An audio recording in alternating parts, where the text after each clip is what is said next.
Bien, buenos días a todos. Esta es nuestra segunda clase sobre esta lectura, sobre este diálogo de Platón llamado el Protágoras. En la clase pasada vimos la primera parte. Aquí vamos a ver esta segunda parte, que es justo después de que Sócrates se quiere ir. Calías lo toma, le dice: no, espérese, no se vaya. No, no tenga como esta reacción tan difícil que tiene Sócrates aquí. Y después de un diálogo con Pródico y con Hipias y todos los demás sofistas tratando de convencer a Sócrates de que se quedara, finalmente lo convencen y tiene un diálogo súper interesante y muy chévere con Protágoras. Aquí parece que liman un poco sus asperezas. Protágoras cambia un poco su postura también. Sócrates también cambia, digamos, se vuelve un poco menos incisivo en su cuestionamiento, en su refutación, y termina siendo mucho más propositivo. Este es el asunto acá, y es que aquí tenemos algunas de las principales tesis de lo que podríamos llamar tal vez el Sócrates histórico. Y bueno, ahí hay discusión entre los intérpretes. Unos creen que realmente esta no es la posición del Sócrates histórico, sino que es más bien la de Platón joven, utilizando la voz de Sócrates más bien.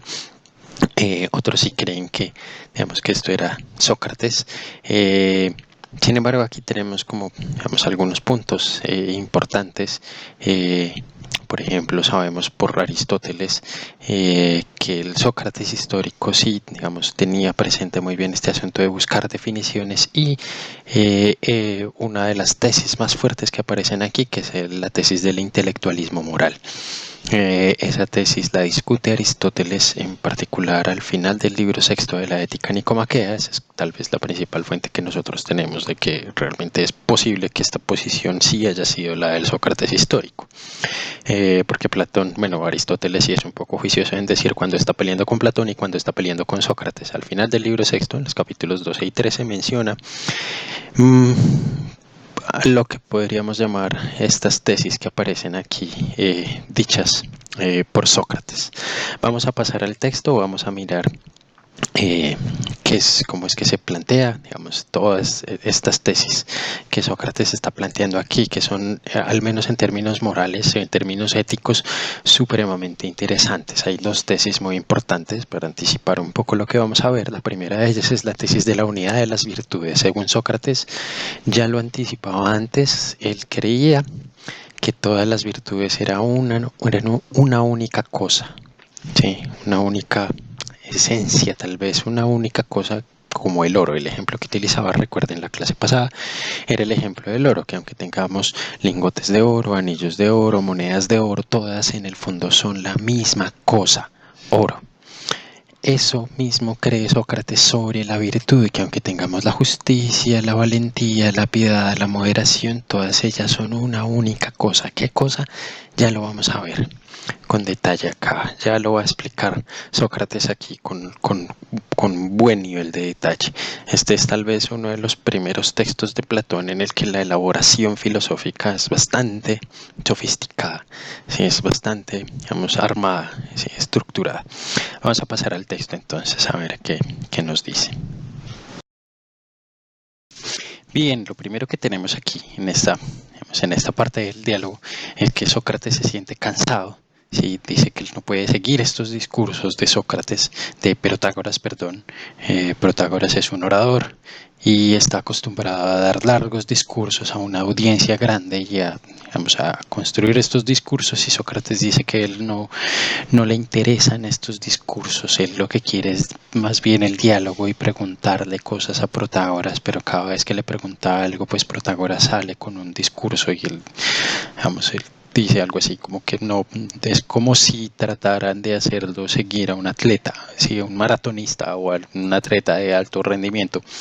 Sí, siendo uno una persona normal, pues eso es muy difícil. Uno corre a un ritmo y el otro puede correr súper rápido. Y pues Sócrates dice: no, yo no puedo seguir del paso a este señor, yo no puedo seguir del ritmo a sus argumentos. Si yo me canso, yo necesito preguntar cosas. Esa es un poco la preocupación de Sócrates acá. Entonces por eso él dice como no, yo más bien como pues no se puede, yo mejor me voy. Y aquí, claro, vienen, el primero que viene a la defensa de Sócrates es Alcibiades, que dice, no, pues es que claro, Protágoras está acostumbrado a estos largos discursos. El punto de Alcibiades es bien curioso porque es como largos discursos y al final como que a todo el mundo se le olvidó la pregunta.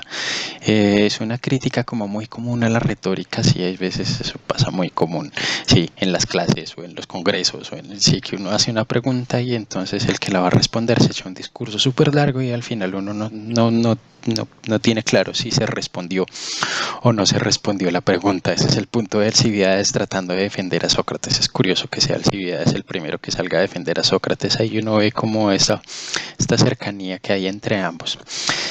El otro que aparece aquí salen todos, es Critias, quien dice, pues no deberíamos como no estar de parte de ninguno de los dos, pero pues el diálogo es valioso, entonces tendríamos que estar como, sí, como ser de alguna manera como imparciales frente a la discusión, pero tratar de hacer que de alguna manera se resuelva. Aquí interviene Pródico, que es tal vez como el otro gran sofista que interviene recurrentemente en este diálogo. Sí, dice que hay que ser, claro, imparciales, pero no indiferentes. Ese es, digamos, Pródico es famoso por hacer como todas estas distinciones gramaticales, entonces distingue la imparcialidad de la indiferencia. Eso me parece un punto como bien chévere, es que no son lo mismo. Y claro, otra distinción con la que sale es que, bueno, sí, es importante que discutan, pero no que disputen, como si esto fuera una lucha. Una cosa es una discusión, un diálogo, intercambiar ideas, y otra cosa es una disputa en donde alguien está mirando a ver quién gana. Esto fue algo como muy debatido en la academia, porque incluso en la academia había, digamos, una suerte como de olimpiadas de discusión en la que había ganadores y vencedores. Esto se volvió usual en la academia, en los tiempos de Platón. En tiempos de Sócrates, pues no existía todavía la academia.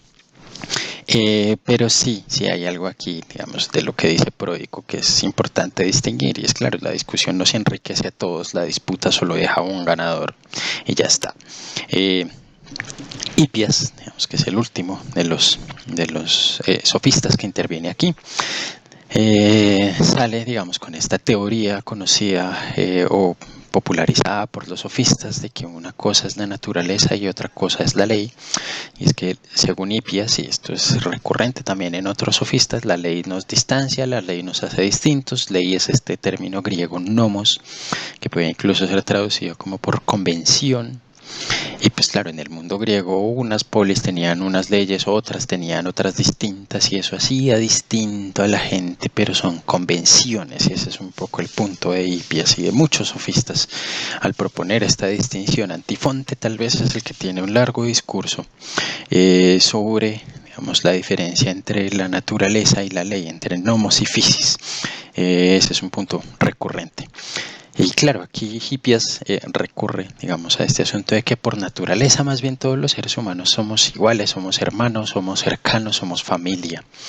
Sí, y él dice, pues deberíamos más bien seguir la naturaleza y no la ley para que no nos haga distintos y no nos separe.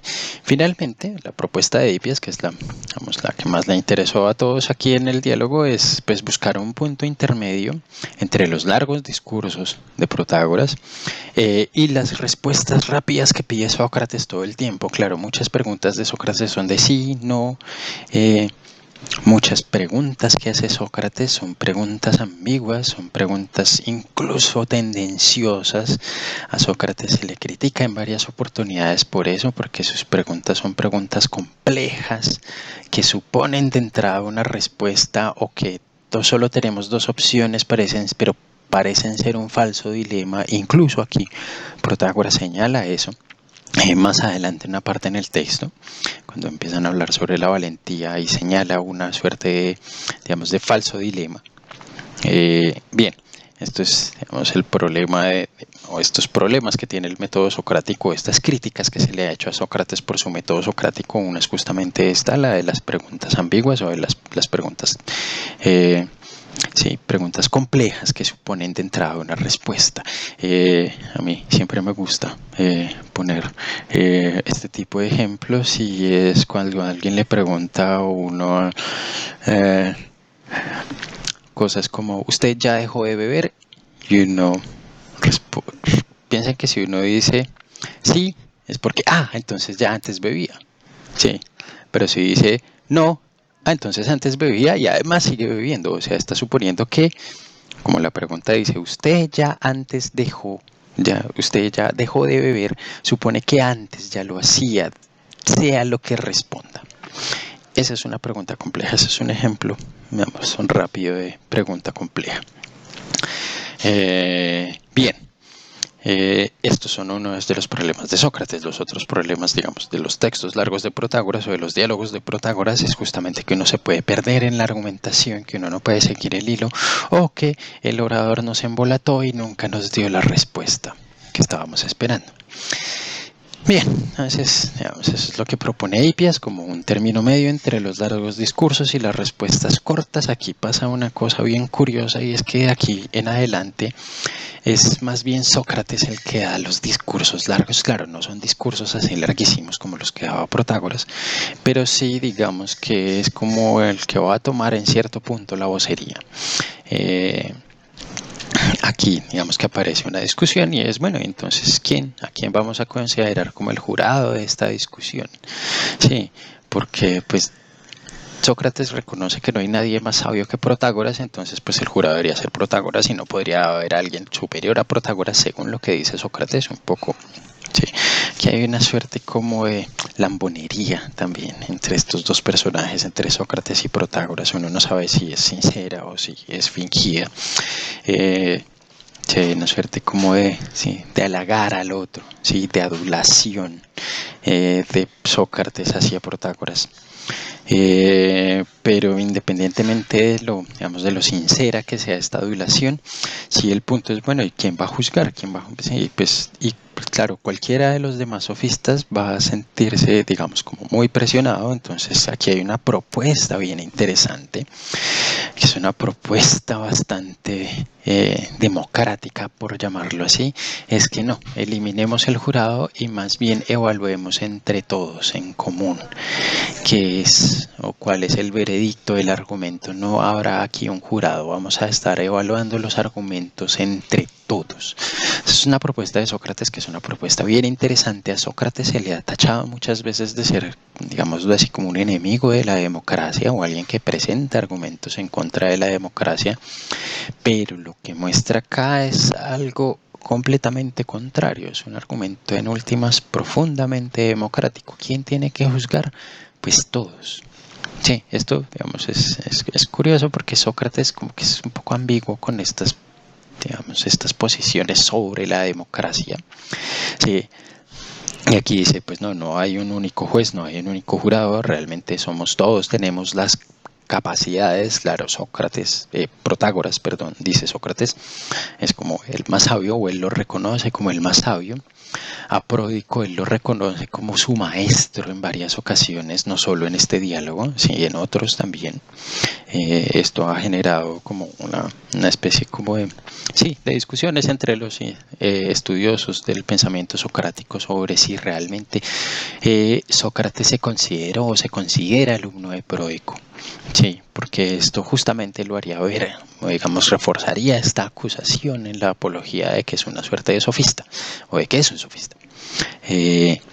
Bien, aquí Protágoras, Sócrates están de acuerdo, entonces le dicen a Protágoras, no, pues entonces plantee usted la cuestión y pues ahí vamos mirando, pues ahora no que Sócrates interrogue, sino que interrogue Protágoras. Entonces le toca el turno a Protágoras de interrogar a Sócrates. Vamos a ver qué es lo que Protágoras le pregunta a Sócrates.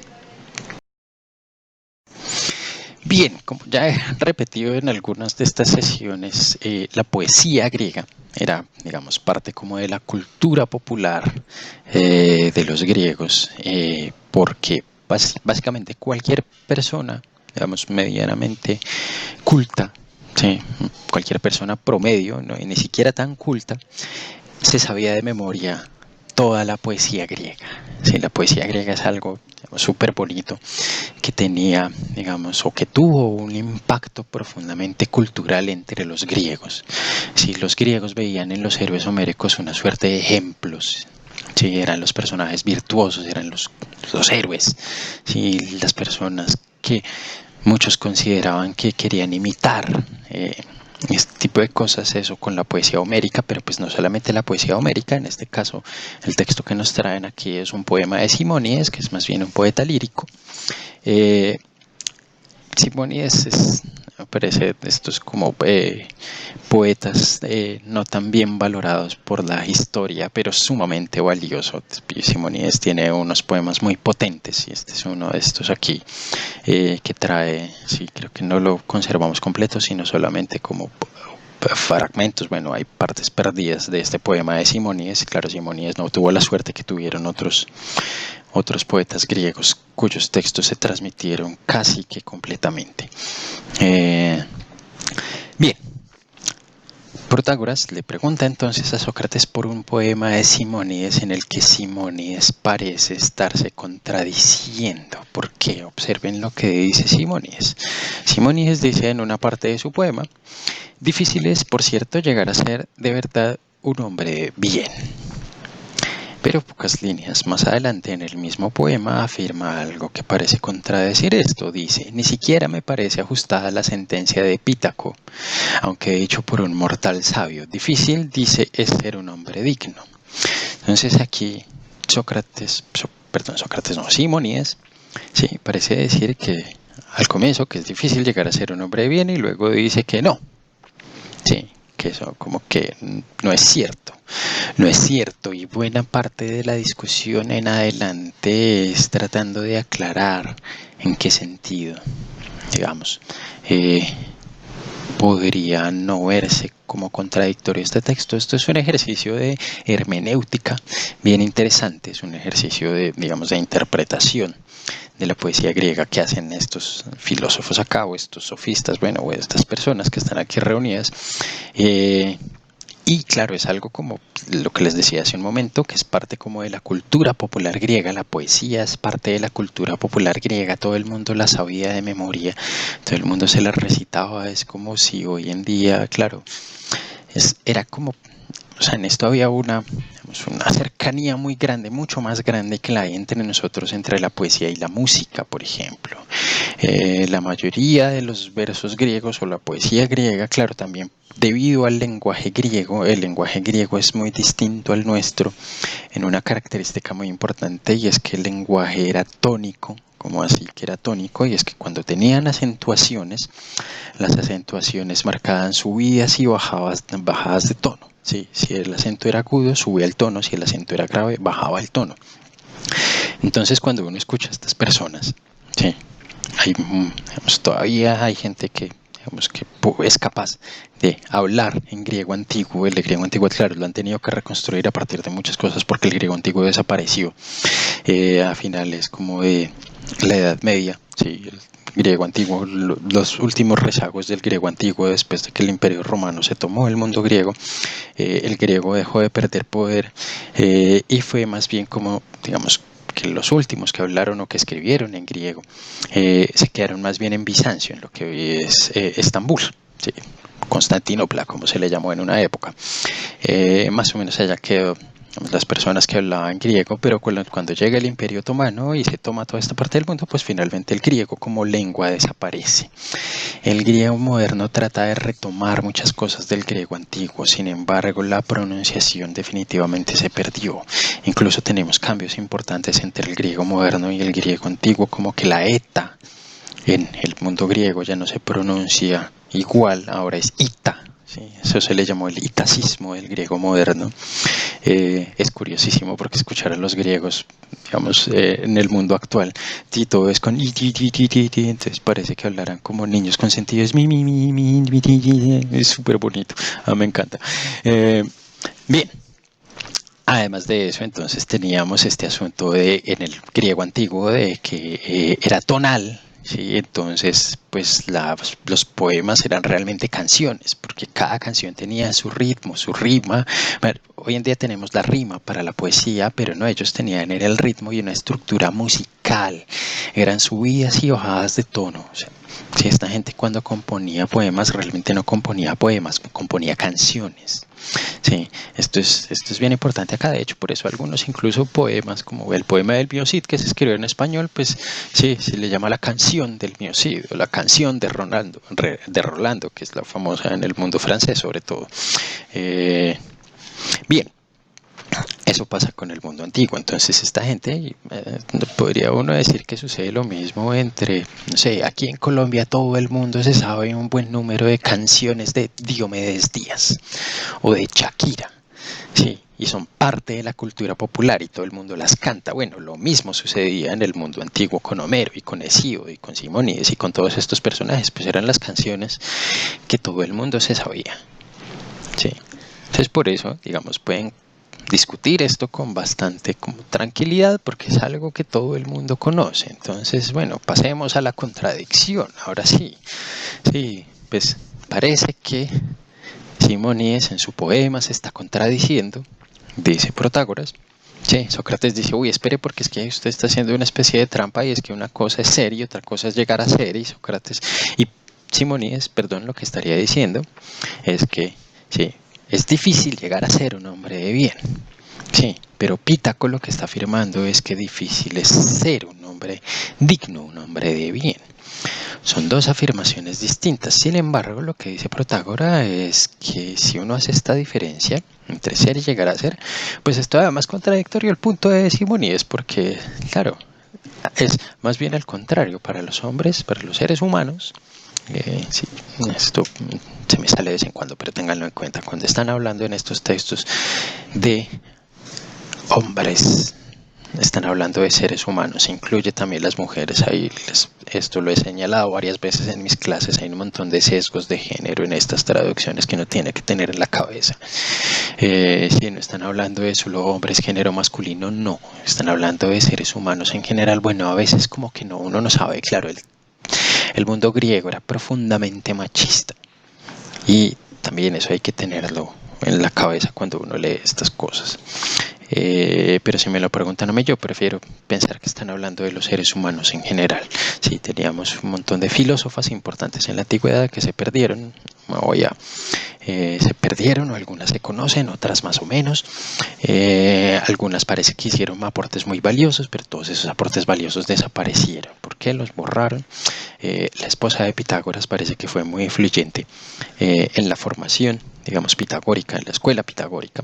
¿Sí? Aspasia, por ejemplo, la esposa de Pericles, parece ser que también tuvo discusiones incluso con Sócrates. Hay un cuadro muy famoso de Sócrates discutiendo con Aspasia, y hay algunos, digamos, registros de que tal vez esto pudo haber sucedido.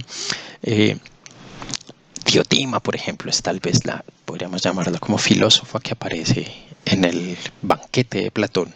Sí, que además es la primera que propone algo así como la teoría de las ideas. Entonces, claro que hubo mujeres, claro que las hubo. Que se consideraron filósofos, claro que se consideraron filósofos. Sí, posteriormente, sobre todo ya con los cínicos y los epicúreos son los primeros en admitir en sus escuelas oficialmente mujeres. Sí. Bien, pasemos al asunto de la contradicción, devolvámonos acá. Porque dice Protágoras que el texto, si uno hace la diferencia entre ser y llegar a ser, es todavía más problemático, pues porque lo más difícil es conservar la virtud, tal como está diciendo Pitágoras. Sí, observen que Protágoras estaría más bien en la posición de Pitágoras. Sócrates trata de defender a Simónides. Bien, miremos cómo resuelve Sócrates este problema. Bien, aquí Sócrates hace una cosa interesante y es que Simónides es de Keos, de Zeus. Prefiero la expresión Keos, en griego era con capa, o sea que se debería pronunciar Keos. Pródico es es un sofista de Keos y Simónides también pues era un poeta de la misma ciudad de Keos. Entonces Sócrates le pregunta a Pródico, oiga, por allá en su ciudad, ¿qué quiere decir difícil? Y Pródico dice, difícil quiere decir malo, sí, malo. Claro, ahí, digamos, este asunto de Digamos, de tratar de aclarar los términos por su uso, es poco común en Platón, y aquí es una de las pocas veces que lo hace. Y es bien interesante que sea pródico el que ponen acá, porque pródico parece ser una suerte de, sí, como erudito del significado de las palabras, y erudito de hacer distinción de los significados de las palabras. Ese es pródico, y tal vez uno sí podría decir que hay mucho de esto en Sócrates. Sí, porque Sócrates es especialista también en buscar diferencias de significado en las palabras para lograr refutar a los otros. Bien, claro, entonces Pródico dice, no, es que en Queos cuando uno dice de algo que es difícil, pues es porque es malo, ¿sí? Y Sócrates dice, claro, no, por ejemplo, mire lo que dice el poema, justamente después de la parte que está citando Simónides, en la que Simónides cita a Pítaco, y dice que cita Pítaco está errado, dice, solo un Dios puede tener tal dominio, el dominio de la virtud, o sea, el dominio de ser un hombre de bien, un hombre de digno, que son las otras expresiones que está utilizando el poema acá. Y aquí pasa por varios términos. Digamos que en la poesía griega, Simónides es de 2 siglos antes de Sócrates. En la poesía griega esto no estaba tan claramente determinado, estas conexiones entre agatos, que es bueno, kalos, que es bello, pero lo bello entre los griegos tenía al mismo tiempo como un significado moral también. Sí, y pues agatos, claro, moral entre comillas, porque agatos no solamente tiene un significado moral, también puede tener un significado funcional, una cosa que es buena para algo. Una espada buena es una espada que corta bien. O un caballo bueno es un caballo que corre rápido. Entonces el agatos, o el concepto de bueno entre los griegos, no necesariamente tendría un significado moral, diríamos hoy en día, sino que tiene un significado mucho más amplio. ¿Sí? Y virtud lo mismo, ¿sí? La arete, creo que también lo señalé en la clase pasada, pero pues repitamos, ¿no?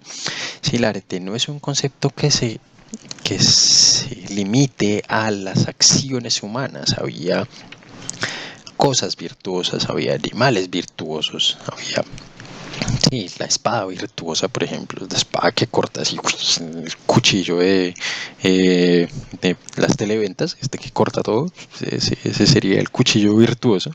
Sí, el caballo virtuoso es uno de los ejemplos, es Bucéfalo, el caballo de Alejandro Magno, que era grande, que tenía cara de buey y que recorría, sí, no recuerdo cuánta distancia, que era capaz de recorrer como 200 kilómetros diarios.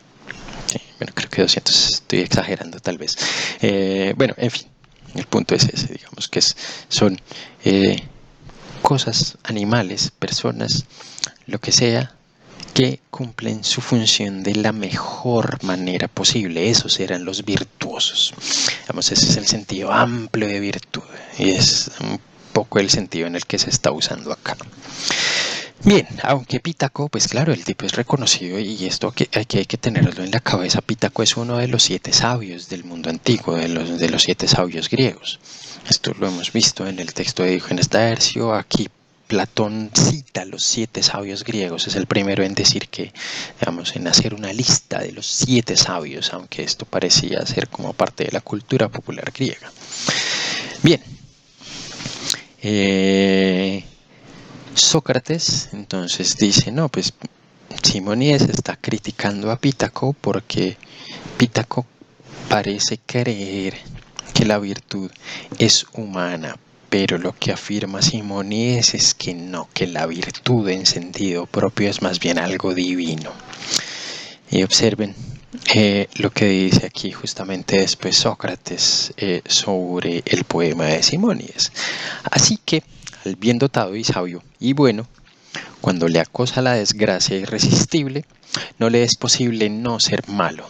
Pero tú dices, Pítaco, que es difícil ser bueno. Lo difícil, aunque posible, es llegar a serlo. El serlo, imposible. Claro, ¿qué es lo que Sócrates cree que está diciendo Simónides?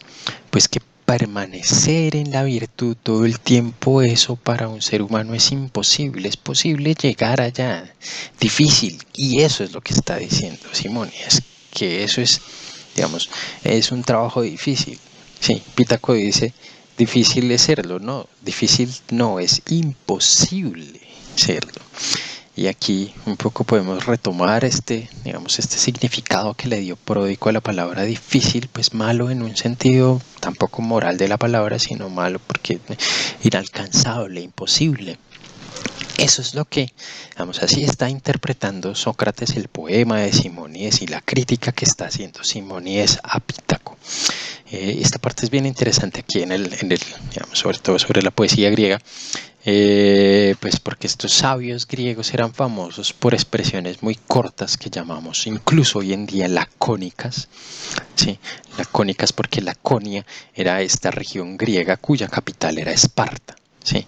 Y era gente que hablaba muy poco. Claro, los espartanos son famosos por guerreros, pero lo que muestra aquí Sócrates es que, claro, no solo son famosos por guerreros, sino porque son capaces de transmitir sabiduría en palabras muy cortas. En estas sentencias por las que se hicieron conocidos los 7 sabios, por ejemplo, cada uno tenía como una sentencia reconocida y además, digamos, otras como esta de Pítaco acá con la que está discutiendo Simónides, y según Sócrates, pues parece ser que todo este poema es una crítica contra esta sentencia de Pítaco. Bien, y luego dice Sócrates, pues bueno, así también el hombre de bien, o el ser humano de bien, puede hacerse malo por el tiempo, por la fatiga, por la enfermedad o por algún otro accidente. Sí, y observen esta frase, pues esta es la única acción mala, carecer de ciencia. Aquí Sócrates está anticipando su propia tesis. Está utilizando el argumento, el diálogo, digamos, esta discusión sobre el poema de Simónides para proponer sí, su propia, digamos, su teoría, ¿sí? Algo que es de él, ¿sí? Y es este asunto que vamos a ver ahorita más adelante, el intelectualismo moral. Sócrates reconoce en Simónides un tipo de antecedente de su propia posición al afirmar estas cosas, porque Simónides también estaría de acuerdo, ¿sí?, en que no hay gente mala, hay gente ignorante. Y esa es la única acción mala, dice Sócrates acá. Todo esto para tratar de interpretar este poema de Simónides. Sí.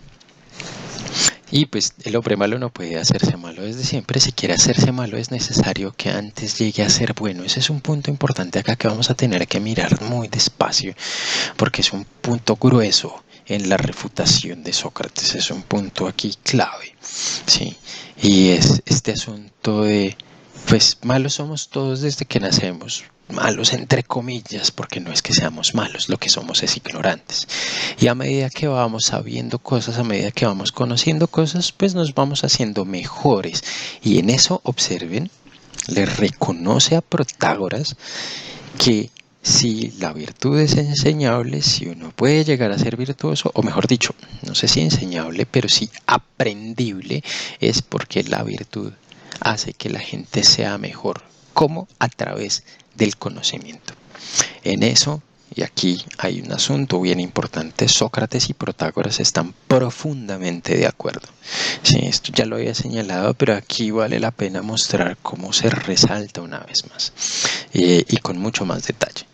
Bien, pasemos a la siguiente parte de esta discusión, de esta parte hermenéutica, ¿sí? Esta parte sobre ¿sí?, que están haciendo hermenéutica sobre la poesía.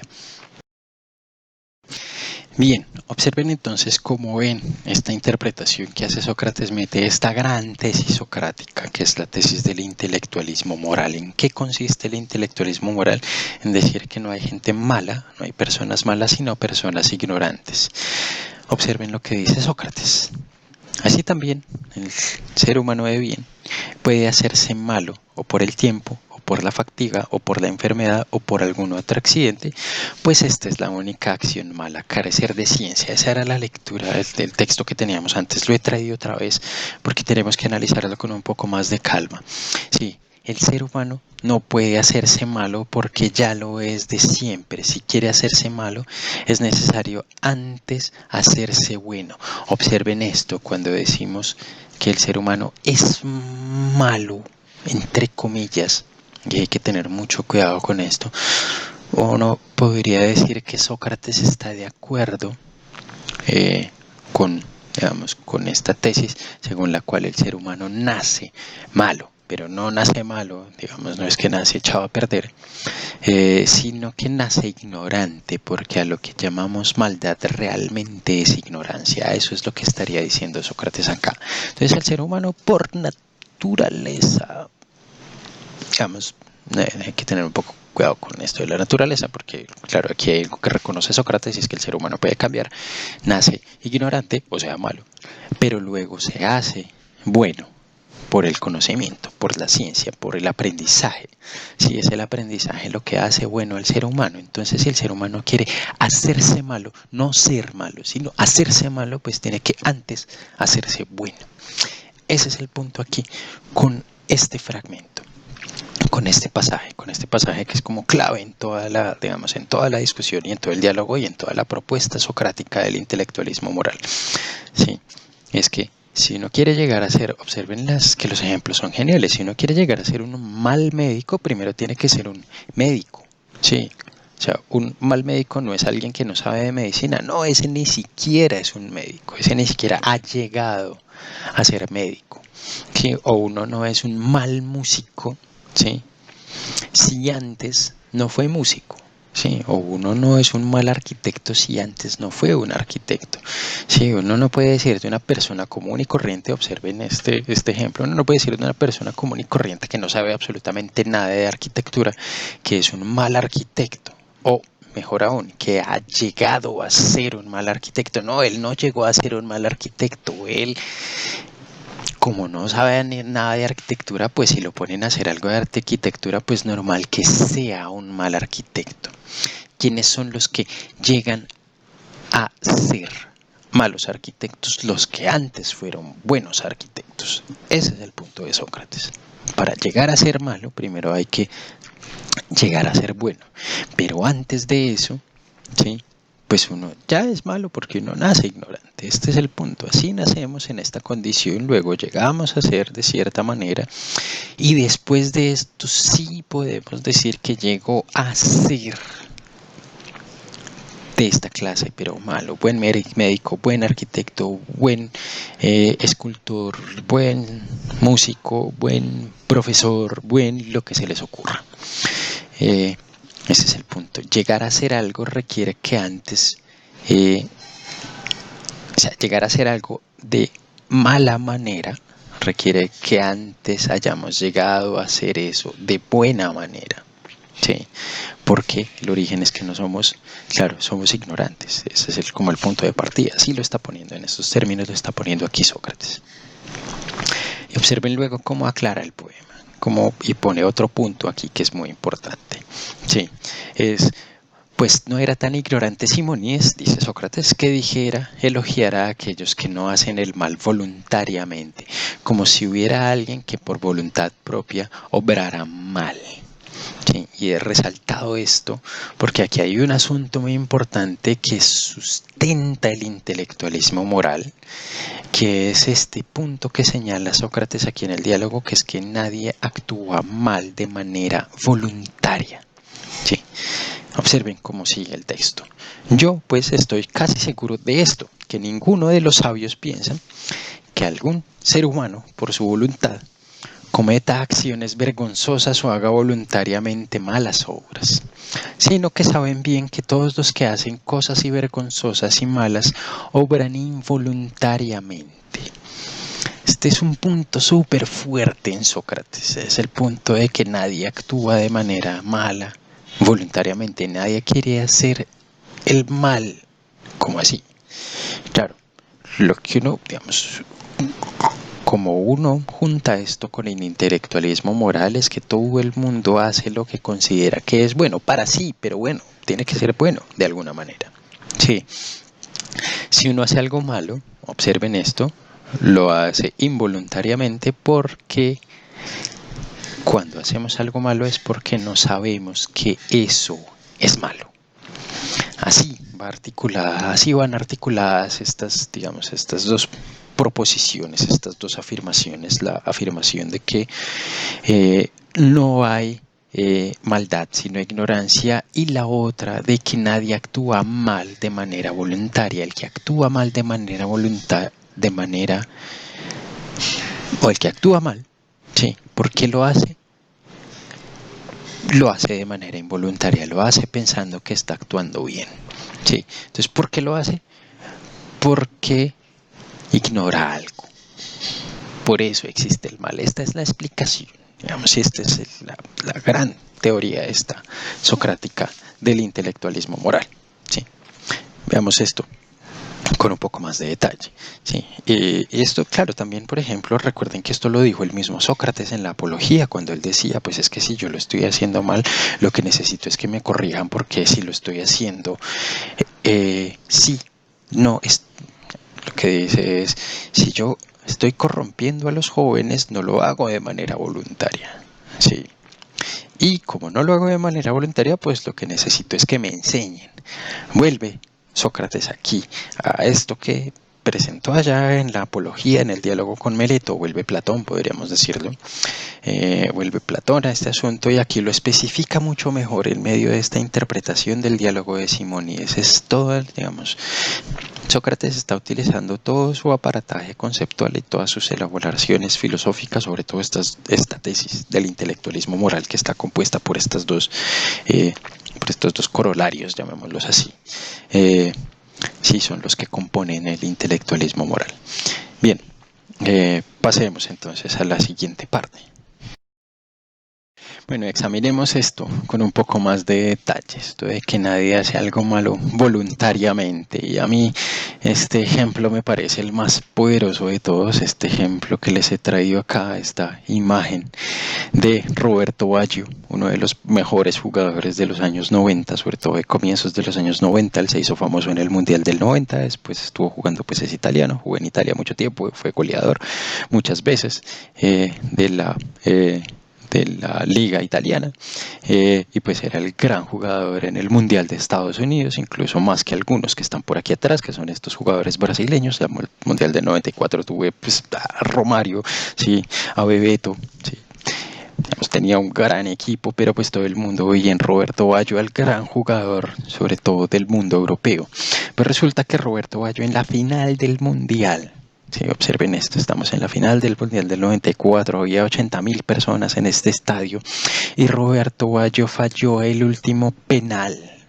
Sí, es tal vez como el fallo. O sea, imagínense esto, uno en la final del Mundial, claro, lo está viendo un montón de gente, obviamente hay un montón de presión ahí, sí, pero pues el tipo es uno de los mejores jugadores del mundo, según algunos el mejor, según algunos consideran que era incluso mejor, o sea, mejor jugador que Ronaldo y que Bebeto, que estaban en el otro equipo, que Romario, perdón.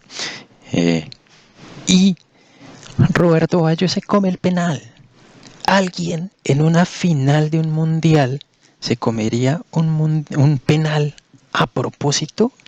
No, nadie. ¿Por qué lo hizo? Sí, observen cómo funciona la explicación de Sócrates aquí. Pues es que el tipo no sabía cómo patear el penal. Mejor dicho, no sabía en un sentido casi que técnico. Sí, o sea, le faltó un poco de técnica para no haberse comido ese penal que se fue. Aquí está el balón. Se fue por arriba y se fue por muy poco, pero se comió el penal. El tipo no era tan especialista en patear penales, ¿sí? Si hubiera sido suficientemente especialista, si hubiera tenido el suficiente conocimiento, y ese es el punto de Sócrates acá, no se hubiera comido el penal, porque es que ¿quién se quiere comer un penal en la final de un mundial? Uno podría decir, no, es que de pronto, observen todo esto, uno puede hacer un montón de elucubraciones aquí, chistosas, pero simpáticas, pero que igual refuerzan el punto. Uno podría decir, no, es que la mafia italiana le pagó a Roberto Baggio porque seguramente había algún mafioso italiano que quería que Italia perdiera. Entonces de pronto le dijeron a Roberto Baggio, si le toca parear el penal, cómaselo. ¿Cometió un error? No, porque eso era lo que quería hacer, comerse el penal. Si ese hubiera sido el escenario, si ese hubiera sido el mundo posible, si eso era realmente lo que estuviera sucediendo, que a Roberto Baggio le hubieran dicho, sí, cómase el penal y le pagamos yo no sé cuánta plata. Sí, yo creo que por toda la plata del mundo yo no lo haría. Pero bueno, no podría pensar, estamos en Colombia, sí, Y la mafia italiana pues funciona más o menos de la misma manera. Si no se come el penal le matamos a su familia, uno dice, uy, ya la cosa es distinta. Sí, este mundial aquí en Colombia fue doloroso también. Sí, doloroso. Todos recuerdan la muerte de Andrés Escobar, por ejemplo, en el que fue justo después del Mundial del 94. Andrés Escobar era defensa de la selección Colombia y hizo un autogol. ¿Quién hace un autogol voluntariamente? Nadie. Sí, ¿por qué tenemos que culpar a alguien por cometer una acción que hizo involuntariamente? No, eso no requiere, diría Sócrates, es parte de su teoría, no es para castigarlo, es para educarlo más bien. Sí, desafortunadamente todos sabemos la historia de Andrés Escobar en Colombia y fue que finalmente un mafioso lo mandó matar. Es muy triste, no debería pasar, pero en fin. Sí, uno no puede dejar de pensar en violencia en Colombia. Y pues Sócrates tiene muchos elementos que nos ayudan a pensar la violencia en cualquier contexto, sobre todo en el nuestro. Bueno, volvamos al punto de Sócrates. Entonces, claro, observen cómo funciona la explicación de Sócrates. ¿Por qué la gente actúa mal? Por pura ignorancia. Porque la gente no quiere actuar mal, porque la gente quiere lo mejor para sí mismo. Pues claro que Roberto Baggio quería levantar la copa y decir somos campeones del mundo. ¿Quién no quiere eso siendo un jugador de fútbol profesional? Sí. ¿Por qué lo hizo? Le faltó entrenamiento, le falló la cabeza en ese momento, se puso nervioso, bueno, le faltó entrenamiento, podríamos decir también psicológico, sí, para soportar la presión en un contexto de estos. Entonces también, vamos, aquí un poco hay que tener cuidado con lo que Sócrates está entendiendo por conocimiento, porque es un concepto muy amplio y Sócrates aquí lo utiliza de manera muy amplia, porque el conocimiento no es solamente saberse un discurso en la cabeza. Ese es el asunto acá y eso es algo chévere y bonito de estos antiguos, y es que la filosofía no es solamente tener un discurso perfecto en la cabeza, no. Esto tiene que ver con no equivocarse en la vida, ¿sí? Con no cometer errores en la vida. Pues ¿para qué quiero el conocimiento? Pues para no embarrarla. Sí, esto es curioso porque uno por lo general piensa, tal vez el presupuesto aristotélico, después hablaremos de ese, de que la filosofía o de que el conocimiento es valioso en sí mismo y es un fin en sí mismo. Pero yo creo que hay que tener un poco de cuidado con eso, porque es que no es solamente un fin en sí mismo, sino que es algo valioso para tomar decisiones en la vida, para actuar en la vida. Y aquí, claro, esto de que tengamos que juntarlo con la virtud es justamente por eso, porque es que queremos tener una vida buena. De lo que están discutiendo Sócrates y Protágoras, que no se nos olvide sobre la virtud. Sí. Hay un punto en el que vuelve Sócrates acá para cerrar esta parte ya. Y es que cuando está tratando de defender a Simónides, lo que muestra de Simónides, lo que muestra esto, que afirma Simónides, que es imposible lo que propone Pitágoras, ser permanentemente un ser humano de bien. Qué horrible esa expresión, ven. Buen ser humano. Me gusta más. Un buen ser humano, serlo de manera sostenida, pues eso requiere mucho conocimiento. ¿Sí? Y ese conocimiento por lo general es fácil que se nos escape, es fácil que se vaya, es fácil que prescindamos de él en algún momento en la vida. Claro, hay veces uno hace cosas de las que después se arrepiente. Lo que pasa es que en el momento en el que uno la cometió, pues uno como que dijo, ay, no me voy a poner cuidado. Sí. Puedo poner un montón de casos. Sí. Por ejemplo, adolescentes, el muchacho quiere caerle a la muchacha, pero sí, dice, ay, hagámosle.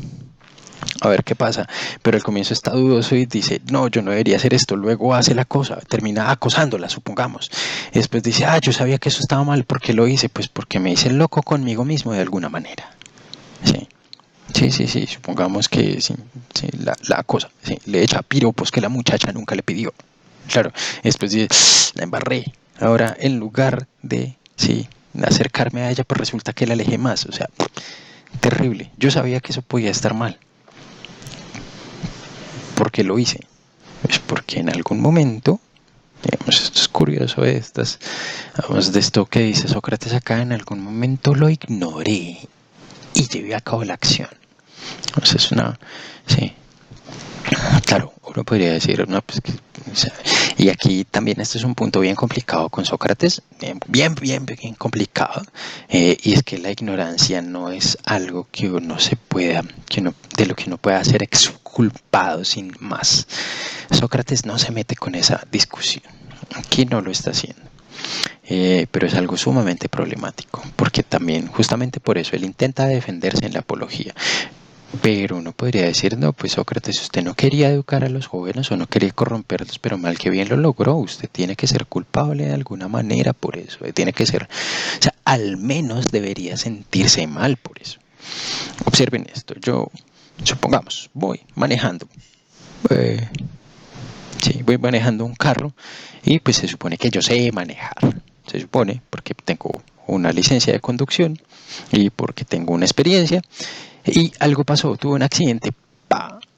Sí, y atropellé a una persona, sí, sí, con las personas la cosa es grave, o un perro incluso, o un animal, con los animales también es grave. Uno diría, fue un accidente, sí, fue un accidente porque yo no lo quería hacer. ¿Por qué sucedió? Porque algo no sabía, porque yo no vi que el perro venía corriendo, sí, rapidísimo y se me atravesó por el frente y yo no tuve tiempo para frenar. Algo no sabía. Entonces, claro, uno puede decir, en ese caso, cuando hay un accidente, sí hay una ignorancia. No es que usted no sepa manejar, sí, usted sabe manejar, pero resulta que no tuvo en cuenta un factor acá y era que el perro venía corriendo y pum, se atravesó y pasó la calle y usted, pa, o la persona también salió corriendo y usted no tuvo tiempo de verla y pa. Sí. Creo que hay un asunto acá importante. Y esto lo omite Sócrates, pero que vale la pena tenerlo en cuenta en esta discusión, porque si es algo que uno le podría recriminar a Sócrates en su defensa, y es que debería haber alguna suerte de arrepentimiento de Sócrates, él debería sentirse mal de alguna manera. Sí, yo creo que si uno está, ¿qué se me ocurre? Si uno está manejando de atropello a una persona y no se siente mal por eso, uno diría, uy, usted es un psicópata. Si usted es un peligro al volante, porque si llega a matar a otra persona va a decir que fue un accidente y sí, es más, nadie le va a creer que fue un accidente. ¿Quién me prueba? Sí, si no hay ningún tipo de arrepentimiento, si no hay ningún tipo de culpa, ningún tipo de sentimiento, ¿quién me prueba que usted no lo hizo a propósito? Hay que tener cuidado con todos estos problemas que puede tener la posición de Sócrates, pero lo que les digo, eh, digamos, Sócrates supone muy fuertemente este asunto del intelectualismo moral. Después Platón también lo va a sostener y lo va a refinar. Sócrates va a distanciarse fuertemente, depende de muchas interpretaciones en Aristóteles. Sócrates va a distanciarse de este intelectualismo moral. Pasemos a lo que sigue, pasemos a la siguiente parte en donde ya dejan de hablar del poema y pasan a hablar de otras cosas, más de lo que ellos piensan, de lo que afirma tanto Sócrates como Protágoras. Bueno, aquí Sócrates propone, como ya dejemos de lado los poetas, sí, es chévere, pero eso está bien para una discusión en los bares y en los banquetes y en las reuniones, pero aquí estamos en una suerte de encuentro entre sofistas, entonces deberíamos dejar estas discusiones un poco banales, dice Sócrates, y pasar a discusiones como más de fondo, sí, más fuertes, sí, irnos sirviéndonos de lo que dicen los poetas y nos sirviéndonos nosotros de lo que nosotros mismos pensamos. Eso es algo que se repite muchas veces en Sócrates, y es que a él no le interesa lo que dice la gente, lo que dice el vulgo, lo que dice el uno, lo que dice el otro vulgo. Esa expresión es horrible, pero bueno, en fin, creo que deja hacerme entender, no le interesa esta opinión común, sino lo que yo pienso, lo que usted, el que está hablando con Sócrates, está pensando. Sí, eso es lo que a Sócrates le interesa evaluar, con lo que Sócrates discute todo el tiempo. Es no que fulanito dice, no me interesa, usted qué opina. Entonces, claro, los poetas pueden pensar esto, pueden pensar lo otro, podemos hacer esas interpretaciones, pero eso no es tan relevante, no es tan interesante o no es tan importante para la vida como lo que nosotros mismos pensamos. Ese es el asunto acá y por eso entonces él dice, bueno, ya, superemos a los poetas, estuvo chévere por un rato, pero pasemos ahora a lo que decíamos antes. Entonces él quiere volver a esta discusión original sobre la virtud, sobre qué es la virtud. Observen que esta pregunta, sí, en esos términos, no se plantea en el diálogo, pero casi, pero está ahí todo el tiempo. Sí, está ahí latente esta pregunta por una definición de la virtud. Bien, entonces vuelven a este asunto de la definición de la virtud, ¿sí?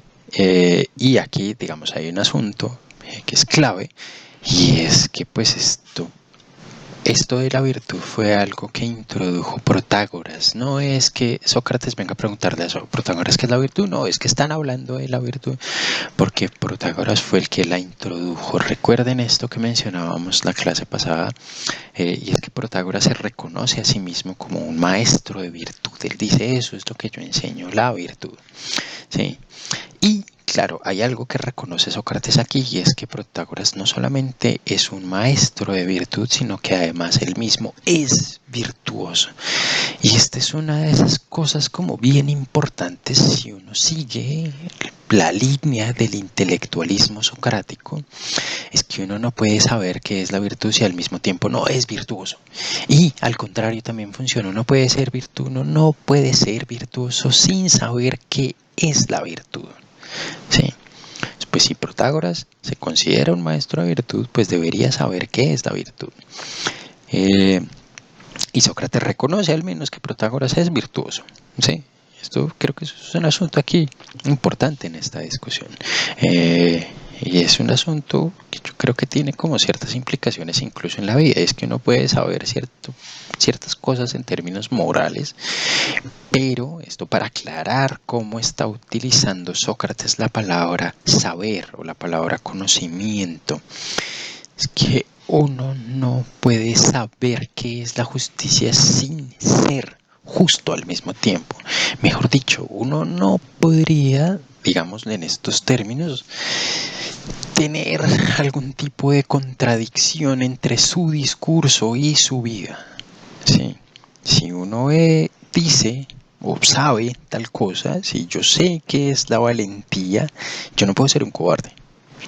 Es lo que propone Sócrates. ¿Qué quiere decir eso?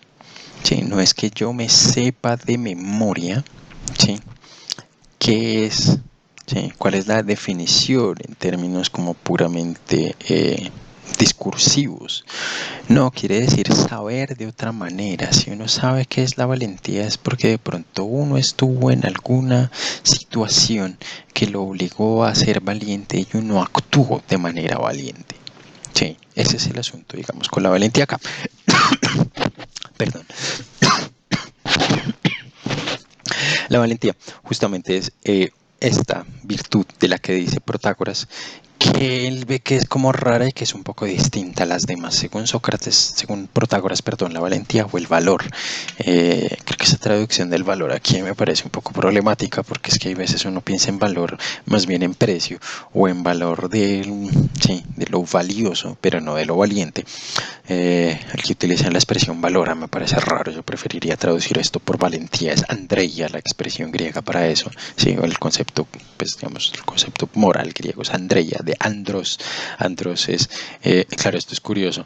Si no podría decir que la andreia se podría traducir por machismo, porque andros es hombre, sí. Incluso algunas traducciones antiguas traducían el término andreia por hombría, sí. Es un poco raro. Claro, pero también es importante como recalcar todas estas cosas de cómo incluso el mismo lenguaje que están utilizando aquí estos filósofos es profundamente machista, y con eso hay que tener cuidado. Uno hoy en día no diría que la valentía es una cosa exclusiva de los hombres, no. Hay mujeres mucho más valientes que hombres. Sí, esto es una cosa. Entonces, pues claro que vale la pena rescatar la valentía. Si dijéramos hombría, pues suena raro.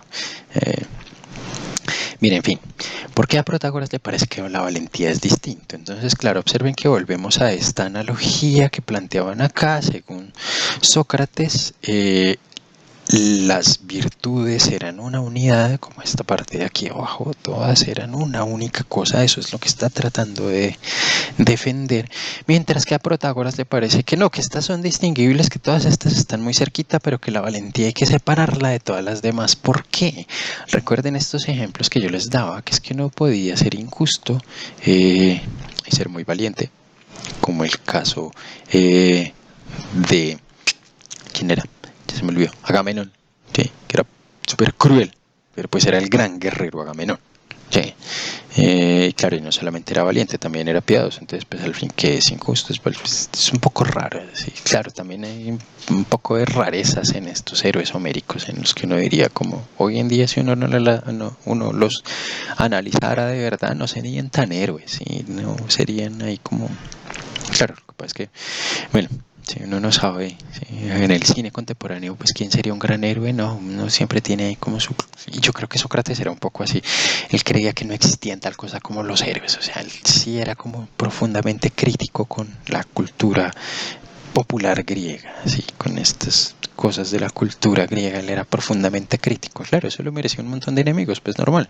Y una de esas cosas es que le parece que uno no puede ser valiente e injusto al mismo tiempo, como lo era Agamenón. Sí. Bien. En fin. Eh, sigamos acá. Es la posición de Protágoras. Protágoras entonces ya solamente separa la valentía del resto de las virtudes. Y Sócrates parece indagar este argumento con mucho detalle. Miremos qué es lo que dice Sócrates. Bien, ¿cuál es el asunto con la valentía? ¿Qué es lo que dice Protágoras sobre la valentía? Lo que él afirma, así, digamos con un poco de detalle, es que una cosa es ser valiente y otra cosa es ser intrépido. Uno también podría traducir esta expresión por osado. Sí. Entonces él trata de separar los osados de los valientes. Él dice, no, todos los valientes, digamos aquí, esto era justo en el momento en el que les decía que Sócrates parece hacer preguntas tendenciosas y Sócrates y Protágoras le dicen, no, espere un momento, porque es que usted está haciendo preguntas que son un poco tendenciosas, yo no estoy queriendo decir esto, yo más bien lo que estoy queriendo decir es esto otro. Esta parte es como chévere para darse cuenta incluso que Sócrates no carecía de mañas, sí, cuando refutaba a las personas, y esto depende, claro, mucho de también la inteligencia del interlocutor. Tal vez eso haga que Sócrates le tenga mucho respeto a Protágoras, y Protágoras cuando ve que, digamos, que las preguntas son ambiguas o que son así como problemáticas, él sí lo detiene como, hey, un momento, esto no es así, tenemos que aclararlo un poco mejor, esto sucede acá justamente. Claro, el punto con los valientes, tenemos, digamos, personas que se considerarían valientes pero que no tienen las demás virtudes, y dice, digamos, un poco lo que está tratando de señalar Protágoras es que la causa de la valentía en estas personas, para utilizar estas palabras como la causa, es distinta a la causa de las otras virtudes.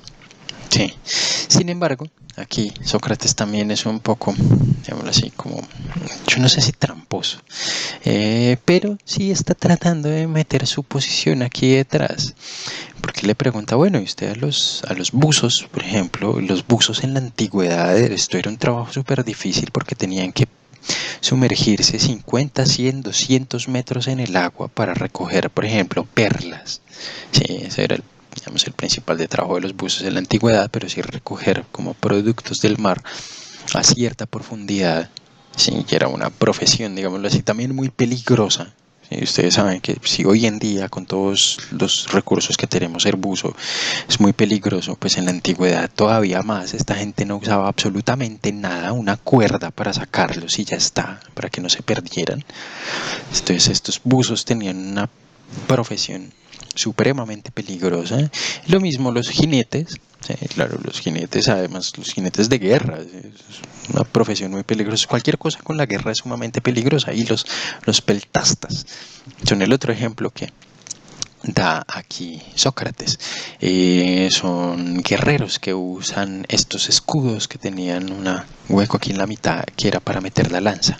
Sí, la lanza iba aquí en el escudo y ellos llevaban el escudo y la lanza. Esos eran los peltastas. Eran ligeramente distintos de los hoplitas porque los hoplitas tenían otro tipo de escudo redondo y por lo general llevaban era espada u otro tipo de arma. Los peltastas llevaban lanzas. Bien, en fin, eso es parte de la estructura militar griega. Pues bien, estas son, digámoslo así, como profesiones que son peligrosas todo el tiempo. Y aquí hay algo que dice Sócrates: no tendrían que ser ellos, los buzos, los jinetes, los peltastas, algún tipo de expertos en eso que hacen. Pues claro, necesitan entrenamiento, necesitan saber, necesitan conocer ciertas cosas. Sí. Y aquí esto se lo concede un poco Protágoras, y es que los que no tienen entrenamiento, los que no, digamos, no carecen, o los que carecen de ese tipo de conocimiento, de saber práctico, son más bien alocados. Sí, estos están más bien como medio chiflados. Es como si uno no es especialista en buceo a pulmón libre, ponerse a recoger perlas en la mitad del Mediterráneo puede ser una demencia, ¿sí? Porque pues uno no tiene entrenamiento para eso. Sí, entonces pues claro, estos son, digamos, son los que con los que Protágoras no estaría de acuerdo que sean valientes, ¿no? Ellos no son valientes, estos son los locos. Sí. Aquí vamos, hay algo bien curioso. Ahorita vamos a mirar cuando volvamos a este argumento cómo hay, digamos, cómo un poco podría decir uno que se es o que Sócrates está tratando de analizar este asunto de los contrarios de las virtudes también, que fue parte de la refutación de Sócrates antes. Pues aquí tenemos uno, y es que son los, digamos, estos alocados. Los alocados son opuestos a los valientes, pero los cobardes también son otros opuestos a los valientes. Entonces ahí tenemos dos opuestos distintos. Bien, y aquí, digamos, Protágoras pone su punto definitivo y es, pues no, espere, porque es que todos estos son intrépidos, tanto los valientes como los alocados, pero solamente los valientes, ¿sí?, puede considerárseles virtuosos de alguna manera. Los alocados, aunque son intrépidos, no son virtuosos. Esos no son tan buenos, esos son peligrosos, esos se pueden estar matando súper fácil. Sí, estar matándose a ellos, estar matando a un montón de gente, bueno, en fin, depende de lo que se dediquen. Sí, si uno está en una guerra y lleva personas así muy osadas, pues de pronto no se muere solo él, sino todo un ejército. Eso es bien peligroso. Sí. Bien, ese es el punto con Protágoras acá. Sí, ese es el punto de Protágoras, digamos, como para separar esto. Y aquí Sócrates hace una gran vuelta sobre toda esta discusión por la unidad de las virtudes. Vamos a mirar esta gran vuelta porque es aquí donde Sócrates plantea sus, digamos, su versión como más elaborada de sus tesis, estas que vimos hace un momento. Pasemos allá. Bien, luego de esta como objeción que plantea Protágoras, Sócrates trata de dar una vuelta. Esta vuelta es bien interesante, sí, porque esta vuelta es tratando de analizar todo este asunto de la virtud, todo este asunto de qué es la virtud. Pues claro, la virtud está profundamente relacionada con la vida buena, la mejor vida posible. Eso sería un ser virtuoso. Un ser virtuoso es el que tiene la mejor vida que puede lograr, sí, en muchos sentidos. Entonces, pues claro, si queremos examinar, sí, qué es la vida buena, sí, pues tenemos que ver qué posibilidades hay para alcanzar la vida buena. Hay una posibilidad muy importante y esa es la que empiezan a darle aquí muchas vueltas, es la vida placentera. Sí, los placeres y los dolores son elementos importantes para la vida. Aquí parece, y observen esto que me parece muy chévere, parece que hay cierto hedonismo de parte de Sócrates. Sí, que cuando Aristipo de Cirene, que es el hedonista, primer hedonista conocido en la historia, sí, podría uno incluso decir que es como el maestro de alguna manera de Epicuro, como su principal antecesor, Aristipo dialogó con Sócrates, incluso no en Platón, pero sí en Jenofonte, digamos, en los recuerdos de Sócrates escritos por Jenofonte. tenemos un diálogo entre Sócrates y Aristipo de Cirene sobre el placer. Bien, Aristipo no aparece acá, no aparece en Platón. ¿Por qué? No lo sabemos. No sé qué tan mal le habría caído Aristipo a Platón. De pronto sí, o de pronto, quién sabe. En fin, sí, sobre eso podemos especular mucho, pero no vamos a tener como ninguna teoría firme al respecto. Bien, lo que se propone indagar aquí Sócrates es este asunto de si la vida buena es la vida placentera, o sea, qué tanto puede considerar uno al placer como un bien. Y aquí hay varios interrogantes detrás, varios interrogantes muy importantes, pues porque está, digamos, o sea, esa sería justamente la base del hedonismo, y es que lo bueno es lo placentero, y es algo que parece que Sócrates está afirmando acá, aunque Protágoras, y vamos a empezar por aquí, Protágoras trata de diferenciarse o de distanciarse de esa tesis. Protágoras es el primero en plantear, no, es que hay cosas placenteras pero que resultan siendo malas, y hay cosas dolorosas que resultan siendo buenas. Sí, entonces, dolorosas o desagradables. Entonces, pues uno no puede decir así sin más, ¿sí?, que el placer y el bien son lo mismo. Sí. Eso es como lo que dice Protágoras, y le dice a Sócrates, venga, pues indaguemos, ¿no?, entre los dos a ver cómo nos va, usted guíe la discusión y nosotros vamos respondiendo, sobre todo Protágoras, sí, vamos respondiendo a ver cómo nos va, sí. Y aquí, claro, observen que hay un punto en el que Sócrates y Protágoras vuelven a estar de acuerdo. A mí me parecen muy chéveres estos acuerdos entre Sócrates y Protágoras. Y es este acuerdo sobre la ciencia, sobre la episteme y sobre el conocimiento, sobre la sofía. Pues claro, Protágoras es un sofista. Y Sócrates le pregunta a Protágoras si está de acuerdo en que la sofía, si el saber, si la sabiduría, son lo más soberano que hay, lo más valioso, lo más autoritativo, por ponerlo en esos términos.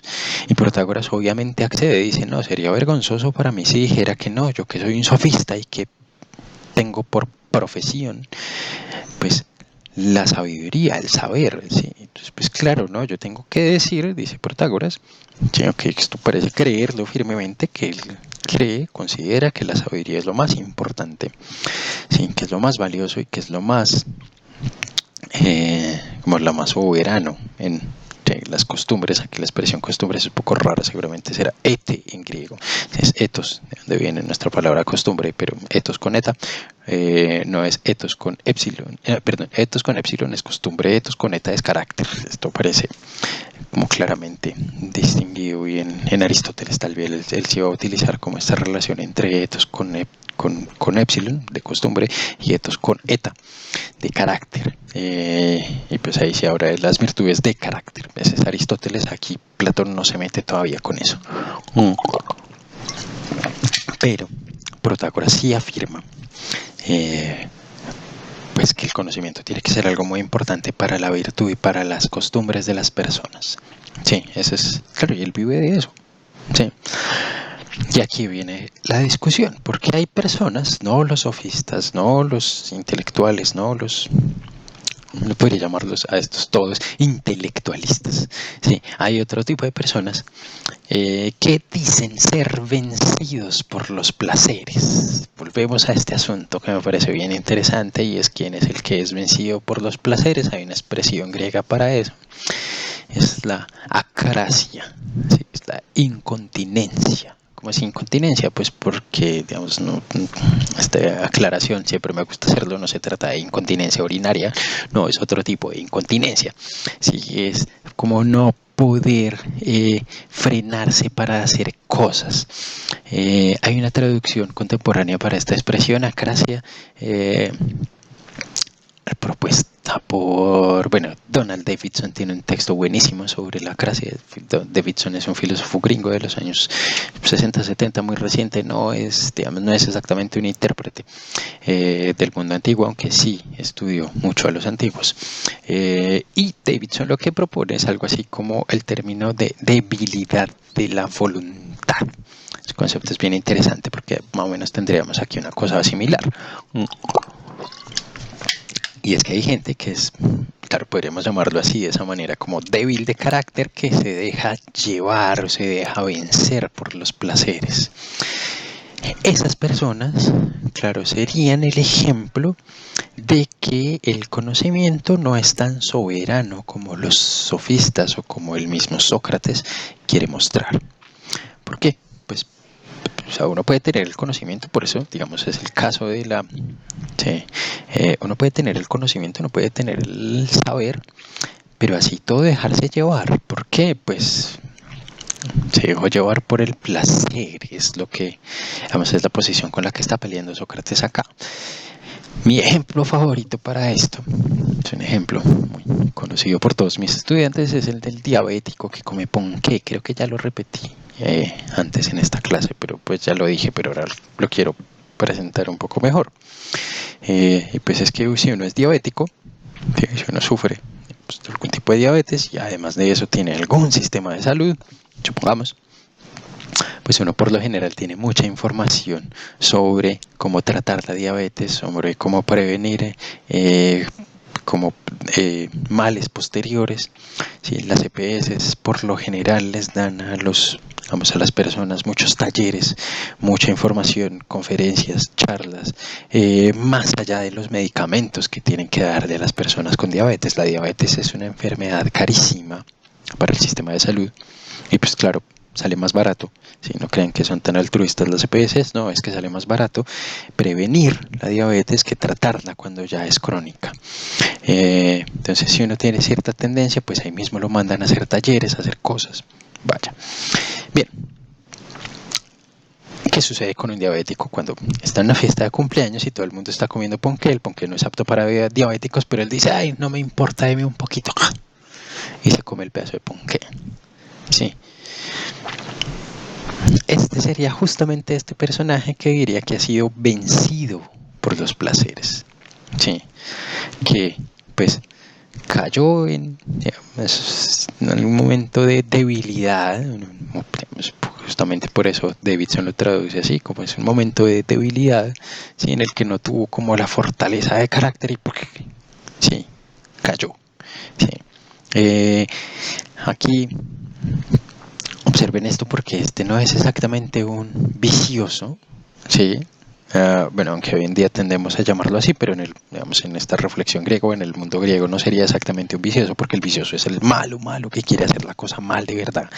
El incontinente no, el incontinente hace la cosa mal y se arrepiente como, ¿yo para qué hice eso? Sí, ya, claro, el diabético después de que come ponqué le da sí, desmaya, le da un coma diabético, ¿por qué yo hice eso?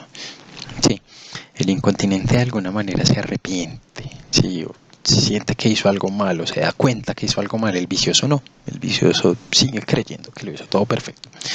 El vicioso es un caso mucho más complicado que el incontinente, pero es justamente con esta persona, la vencida por los placeres, no es que hace algo malo, pero luego reconoce que hizo algo malo, con la que está peleando Sócrates, porque ese sería la objeción directa o el ejemplo que mostraría, el contraejemplo que mostraría que el intelectualismo moral está errado. Y es que no, si hay gente que conoce y aún conociendo, actúa mal. Entonces, Sócrates, estás mal. Sí, Sócrates, estás mal porque tu intelectualismo moral no se sostiene porque existen estos personajes. Esta es la objeción a la que se está enfrentando Sócrates acá. ¿Cómo superamos la crítica que surge de estas personas que han sido vencidas por los placeres? Miremos qué dice Sócrates al respecto. Bien, aquí se pregunta Sócrates, ¿de verdad es posible ser vencido por el placer? ¿En serio? ¿Así? ¿Sí? ¿De verdad? De pronto no, de pronto es vencido por otra cosa, pero no por el placer mismo, porque es que si fuéramos vencidos por el placer, pues buscaríamos, o sea, si lo que queremos es obtener placer, pues buscamos la mayor cantidad de placer posible, ¿sí?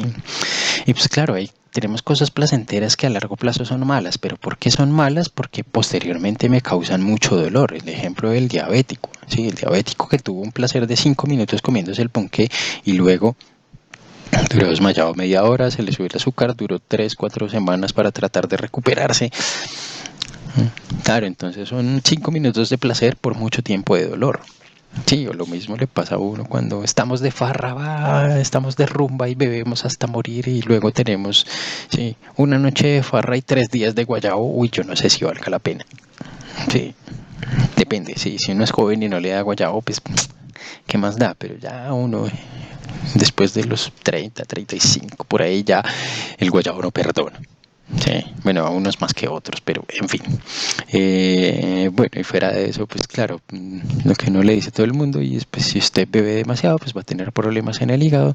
Eh, yo, por ejemplo, sí, siempre lo he dicho, soy un ejemplo de incontinente. A mí me gusta ser mi propio ejemplo en clase, y es que yo sé, sí, yo fumo, no habitualmente. Sí, bueno, mentira, sí, habitualmente. Pero si me preguntan, que si es malo fumar, yo le doy cátedra.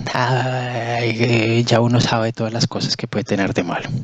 Eso uno diría, pues yo diría, yo soy el contraejemplo de Sócrates. O sea, si Sócrates, ¿usted cree que el intelectualismo moral funciona? No, míreme, sí, míreme, es que yo sé todas las consecuencias que puede traer fumar, todas las consecuencias malas que puede traer fumar, pero pues no. ¿Qué responde Sócrates? A ver, ¿qué me respondería Sócrates a mí?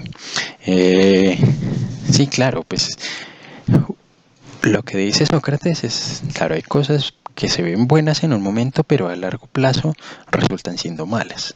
Sí, uno podría pensar eso de cosas como el alcoholismo, ¿sí? No solamente los problemas de salud, también los problemas sociales que eso puede traer. Es como un momento de placer para mucho tiempo de dolor. Sí, el caso del diabético es como el más claro. 5 minutos de placer comiéndose el ponqué, mucho tiempo de dolor después tratando de recuperarse si es que se recupera. Sí, entonces, ¿valió la pena estos 5 minutos de placer por una vida entera de dolor? De pronto no. Ese es el punto de Sócrates. Sí, claro, entonces tenemos cosas buenas que pueden ser, digamos, buenas a largo plazo, pero que en un momento son dolorosas. Sí, y ese es el otro punto acá. Sí, entonces pues sí son dolorosas en un momento, pero luego producen mucho más placer o bienestar, ¿sí? Pues son preferibles, ¿sí? Que las cosas que producen placer o bienestar en un momento particular, 5 o 10 minutos, un rato, ¿sí? Noche de farra, pero que a largo plazo van a producir mucho dolor, claro. Entonces es un asunto de eh, seguir considerando, y observen que aquí vuelve Platón, Sócrates, a mostrar que el dolor se considera necesariamente como algo malo. Es más, lo que termina diciendo es que para los seres humanos el mal es el dolor y el bien es el placer. O sea, esto es el hedonismo así puro y duro. Sí, mal es lo malo es lo doloroso y lo bueno es lo placentero, y son dos cosas, sí, que se intercambian mutuamente. Lo malo es lo doloroso. Claro, ¿cuál es el asunto? Que es que, y aquí viene un elemento muy importante que introduce Sócrates, es que si cometemos una acción placentera, puede ser más dolorosa que placentera a largo plazo. Esta es la que llamaríamos una acción mala. ¿Por qué? Porque tenemos más dolor que placer. Observen, aquí esto me parece muy chévere de las evaluaciones de las acciones en Sócrates, y es que la evaluación es muy individual. O sea, no tengo que tener un montón de gente aquí, o sí, ciertos principios morales, mandamientos, 10 mandamientos, no tengo que tener el imperativo categórico, alguna ley externa que me diga a mí qué es lo bueno y qué es lo malo. No, yo lo voy sabiendo con la vida, yo lo voy sabiendo con la misma vida. Y es que si algo me causa placer, pero después dolor, yo digo, uy, eso estuvo mal, y si me causa dolor, pero después placer, uy, no, eso estuvo bien. Entonces yo puedo ser como el propio juez de mis acciones. Eso es bien bonito de, de esta ética socrática. Es, claro, cada uno es su propio juez, pero, y aquí viene un asunto importante, porque esto no es claro, digamos, aquí no está explícita la tesis esta de Protágoras, por la que es como más conocido, y es esta según la cual el ser humano es la medida de todas las cosas. Yo creo que hasta cierto punto Sócrates está de acuerdo, hasta cierto punto, hasta este punto en el que solamente yo sé qué cosas me causan bienestar a mí y qué cosas me causan dolor a mí. Sí. En ese sentido, más o menos, Protágoras puede estar en lo cierto. ¿Sí? Claro, entonces yo tengo suficientes elementos de juicio en mis acciones y en los resultados de mis acciones para saber si fueron buenos o no. Eso es chévere, eso es muy muy chévere esta tesis de Protágoras, de Sócrates, perdón. Y que está de alguna manera hasta cierto punto de acuerdo con la tesis de Protágoras de que el ser humano es la medida de todas las cosas. Bueno, la medida sí, del placer y del dolor sí, pero, y aquí viene el pero de Sócrates, vamos a mirar esto con más detalle.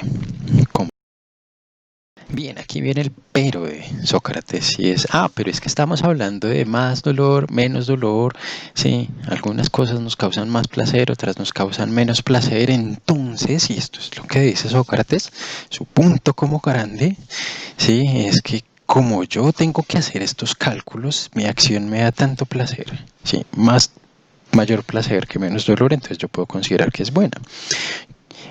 O si me da menos placer, pero más dolor, pues yo tengo que considerar que es mala. Sí. ¿Cuál es el asunto acá? Aquí hay varios asuntos. El primero es que pues, entonces la vida mejor de todas, la vida ideal, es la vida que más placer me dé. Y en eso, digamos, Sócrates, como ya señalaba, es profundo hedonista. Pero además, pues yo requiero ser capaz de escoger el mayor bien posible. Este es el punto que pone Sócrates acá. Yo tengo que ser capaz de escoger el mayor bien posible. ¿Y eso cómo lo hago? Por una cierta ciencia métrica, puesto que es la ciencia del exceso y la inferioridad. Esto es lo que dice Sócrates acá. Claro, lo que necesitamos es una ciencia de la medida para poder medir estas cosas, para poder sumar y restar. Observen cómo Sócrates termina contraponiendo a la tesis de Protágoras de que el ser humano es la medida de todas las cosas. Sí, Sócrates dice, no, el ser humano hasta cierto punto es la medida de todas las cosas, porque de ahí para allá pues necesitamos medidas, sí, y esas medidas ya no son tan arbitrarias, esas medidas ya no son tan lo que a mí me parezca, sino que yo tengo que calcular, tengo que sumar y restar placeres y dolores, tengo que ponerlos como en una suerte de balanza.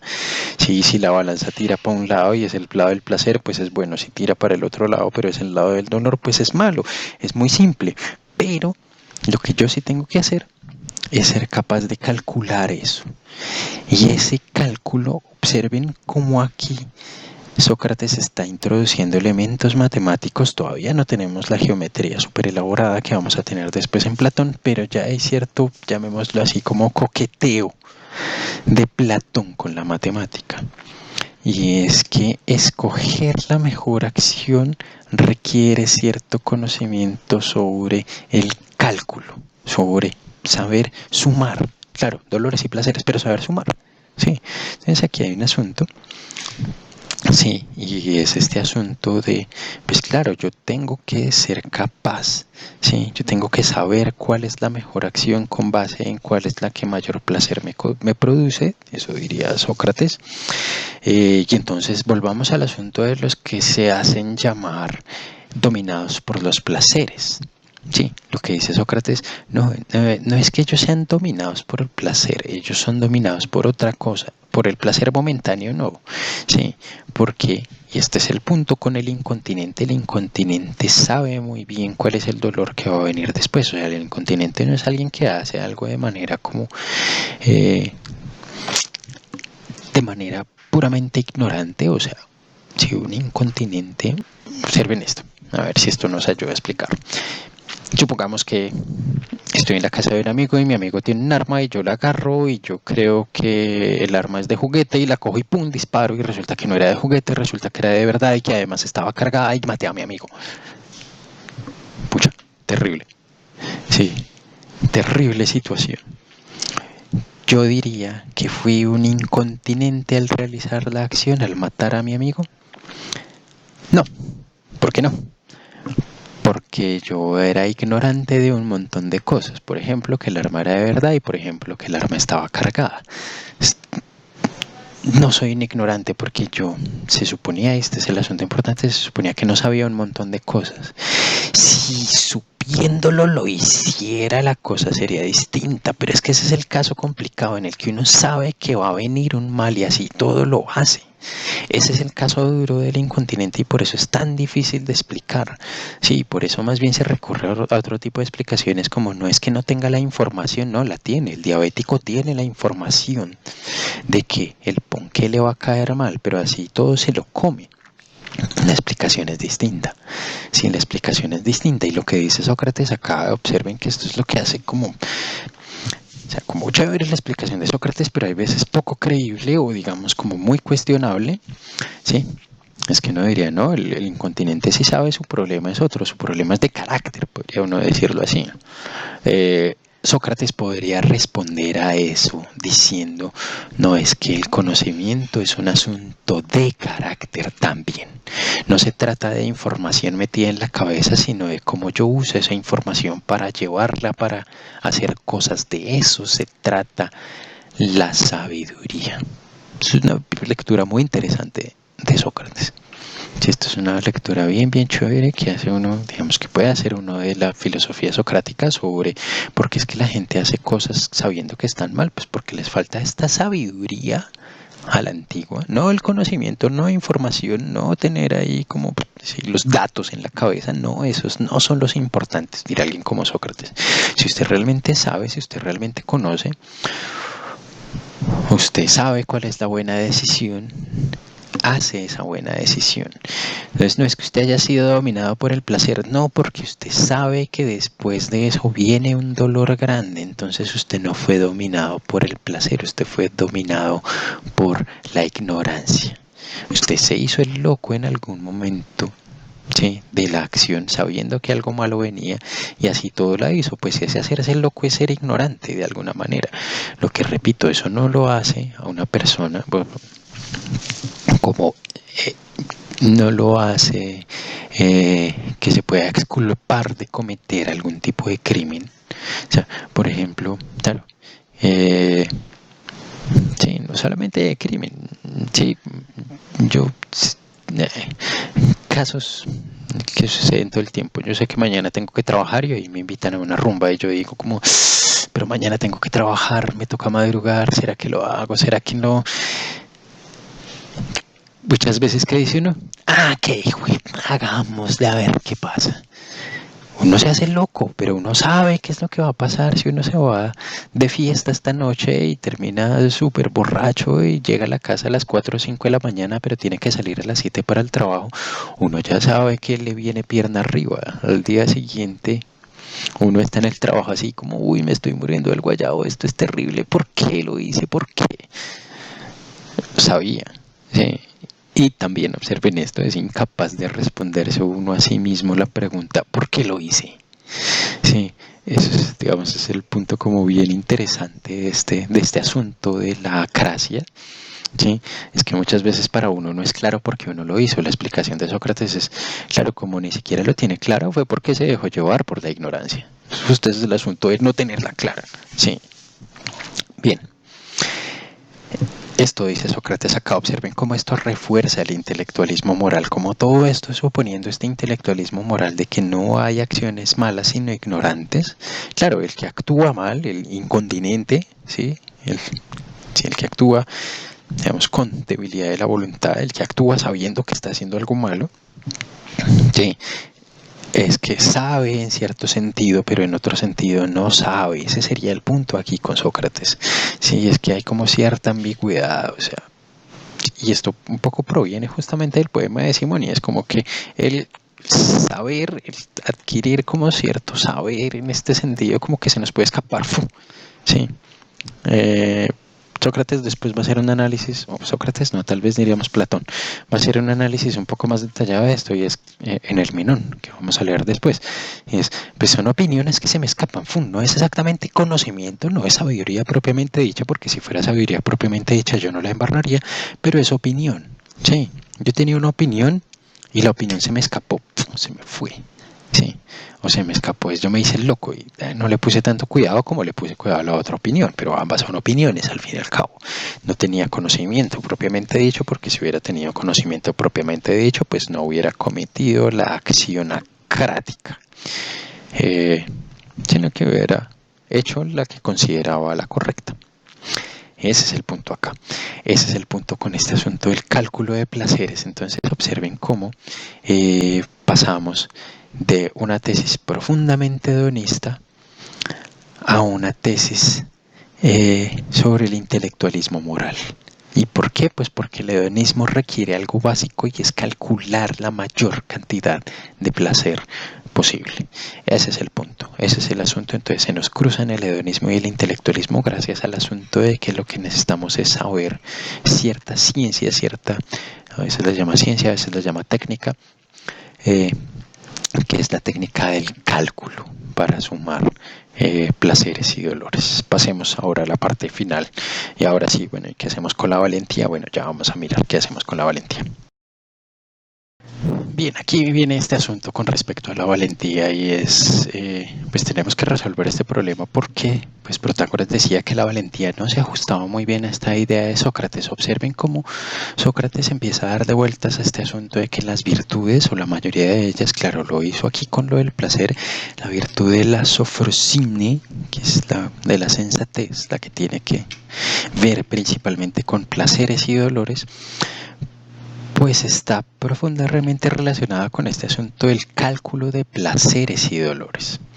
Entonces, si tenemos esta virtud de la sensatez, algunos la traducen por moderación, aquí, digamos, creo que Platón está pasando de un significado a otro del concepto, sí, que es, digamos, como sabiduría en términos un poco prácticos y amplios, y es saber qué cosas hacer en la vida cotidiana. Digamos, así uno podría llamarla sensatez, así la podría definir un poco, ¿sí? Como rápidamente.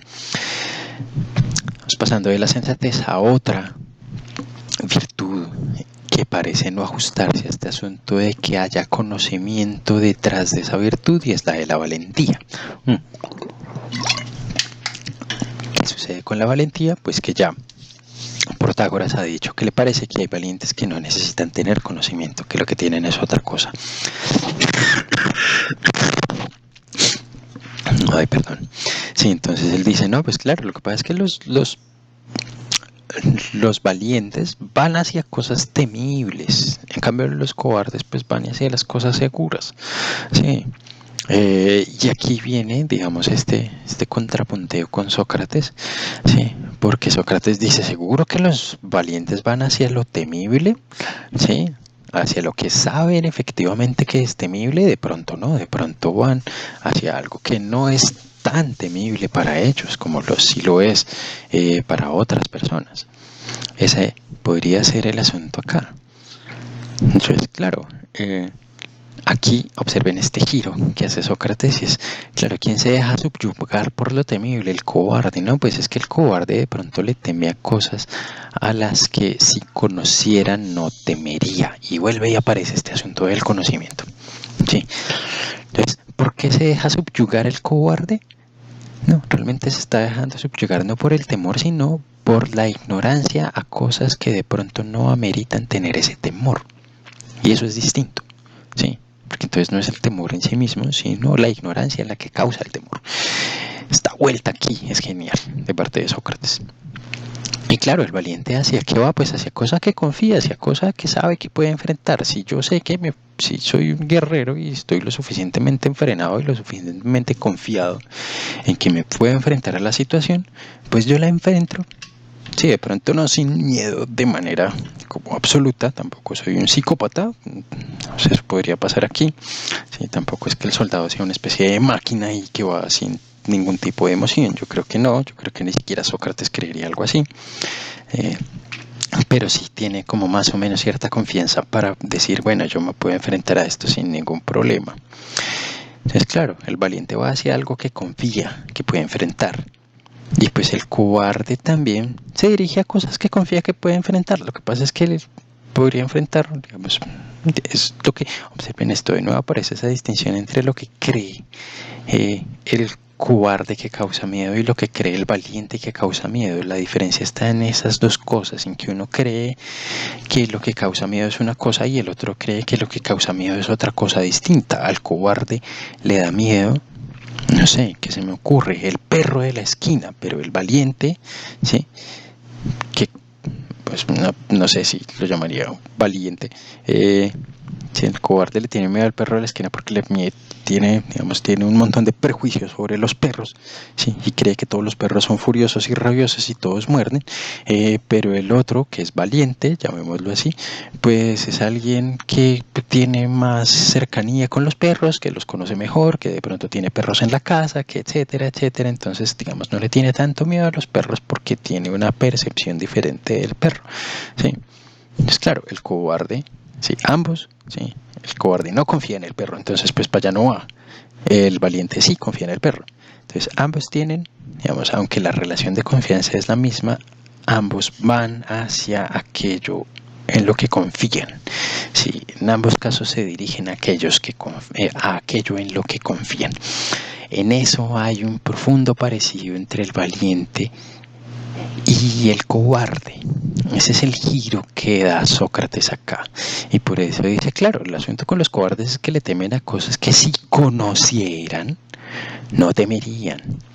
Y de nuevo aparece este asunto del conocimiento. Porque al introducir el conocimiento, pues claro, digamos, ya me cambia el espectro. Si un cobarde sería menos cobarde si supiera que la cosa a la que está temiendo realmente no es de temer. Si uno podría tenerle miedo a, ¿qué se me ocurre? Las estrellas fugaces. Sí, los griegos le tenían, los griegos no, el mundo antiguo en general le tenía miedo a las estrellas fugaces porque presagiaban cosas malas. Sí, entonces todo el mundo decía, uy, una estrella fugaz. Sí, un cometa. Viene algo terrible. Sí. Claro, que es algo distinto, por ejemplo, ¿sí? Ya uno que sabe que es una estrella fugaz, uno dice, no, pues es que le vamos a temer a eso, ¿sí? ¿Sí? Ya no, tenemos mucha astronomía y tenemos mucho conocimiento detrás para saber que a eso no hay que temerle. Claro, y están los otros personajes, estos a los que Protágoras llamaba alocados. Observen cómo tenemos cobardes por un lado, pero alocados por el otro. Y es que los acobardos son los que no le temen a cosas que deberían temerle. Y ese era el punto de Protágoras. Había gente que no solo era intrépida, sino que era alocada, ¿sí? Y estos, ¿qué es lo que no tienen a diferencia de los que son valientes? Pues lo que no tienen es, o sea, esta gente está, pues, loca. Sí, porque es como, oiga, no sabe que eso puede ser terrible. Oiga, si usted no tiene suficiente experiencia en buceo, no sabe que es muy peligroso. Sí, bucear a la antigua buscando perlas por allá en la mitad del mar Egeo, eso puede ser muy peligroso. El alocado dice, no me importa, pum, se bota. O sea, debería temerle a eso. Sí, o se bota en un sitio en el que no sabe que hay tiburones, por ejemplo. Sí. Entonces, ese es digamos, el que se excede, esa va a ser la interpretación de Aristóteles, que es muy chévere, y es que estas virtudes, sobre todo las morales, como la valentía, pues tienen exceso y defecto. Y aquí no lo está planteando exactamente en esos términos de exceso y defecto, pero sí más o menos. Es demasiado temor, más que el que uno le debería tener a una cosa normal, y menos temor del que uno le debería tener a una cosa. Sí, el valiente, pues, ¿cuál es? La versión de Aristóteles es el que tiene el justo medio. Así no lo pone Platón, así no lo pone Sócrates. Sócrates pone, pues es el que sabe, ¿sí? Los demás no saben, los demás son ignorantes, o porque creen que la cosa es más temible de lo que realmente es, o porque creen que es menos temible de lo que puede ser. Ese es el asunto con Sócrates, y por eso pone, observen esto, termina afirmando que la valentía es también conocimiento, es también sabiduría, y así cierra este gran argumento sobre por qué la virtud es una única cosa, pues porque toda la virtud es finalmente conocimiento. Miremos el cierre del diálogo ya para terminar. Bien, aquí en esta última parte del diálogo hay una cosa bien interesante sobre cómo, pues claro, Sócrates ha defendido todo el tiempo que la virtud es conocimiento, y que la virtud, y empieza a mostrar sobre todo cómo la que tiene, pues primero sobre la discusión con los placeres y luego la discusión sobre el temor, ¿sí? Termina mostrando que la virtud es conocimiento, y al final dice, oiga, yo al comienzo decía que la virtud no era enseñable, y ahora necesariamente tengo que afirmar que si la virtud es conocimiento, pues necesariamente tiene que ser algo aprendible y enseñable. Sí, entonces, Protágoras, estamos mal en la... Pues usted estaba defendiendo lo contrario de lo que pensaba y yo estaba defendiendo lo contrario de lo que pensaba. Como que se cambian aquí las posiciones de los dos.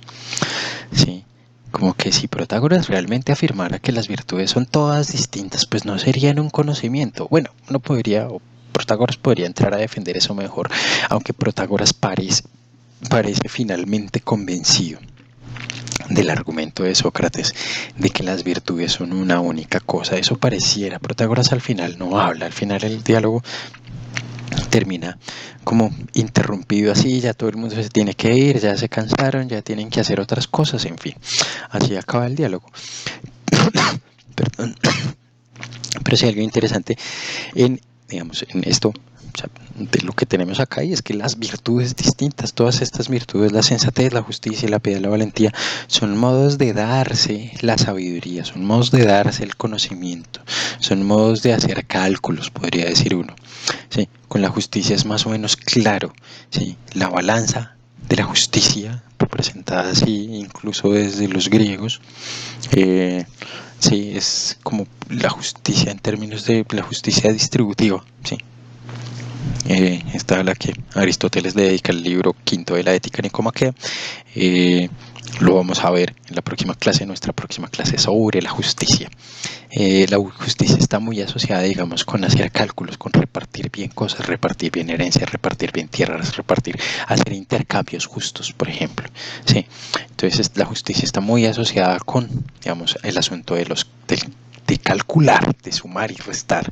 Ahora lo que muestra Sócrates es que también estas otras dos virtudes, la sensatez, la moderación, la que tiene que ver con los placeres y los dolores, también está muy relacionado con esto de ser capaz de sumar y restar placeres y dolores y hacer cálculos. Y la valentía pues también, sí, saber calcular a qué cosas se le teme y a qué cosas no. Sí, todo esto. Y pues la piedad, y que esto es una cosa muy curiosa, es que aquí se menciona mucho la piedad, pero la piedad termina siendo subsumida de alguna manera por la justicia. Sí, para aquí en una parte del comienzo del diálogo, ya no recuerdo dónde, pues la piedad parecía ser la justicia referida a las cosas divinas. Es lo que dice Protágoras en la primera parte del diálogo. Hay un diálogo específico para esto en el que se concluye algo muy similar y es el Eutifrón. El Eutifrón es un diálogo en el que se discute todo el tiempo qué es la piedad y aparece una definición más o menos de este tipo, como que la piedad es la justicia en lo que se refiere a los dioses. Que se critica esta definición, pero parece que Platón como que la asume de alguna manera. De hecho, después las otras virtudes grandes van a ser solamente estas cuatro: la sabiduría, la valentía, la sensatez y la justicia. A ellas vamos a volver después, porque Platón reformula después toda esta teoría. Esta es la teoría socrática, podríamos llamarle así, la teoría de la unidad de las virtudes, así como fuerte. Platón la reevalúa y la cambia incluso. Eso lo vamos a ver después, más adelante. Bueno, vamos a dejar hasta aquí. Nuestra próxima lectura es justamente el libro primero de la República. Léanlo con juicio. Si tienen dudas, preguntas, comentarios, lo que sea, ya saben, me escriben. Yo estoy aquí pendiente. Un abrazo a todos, cuídense mucho y hasta la próxima.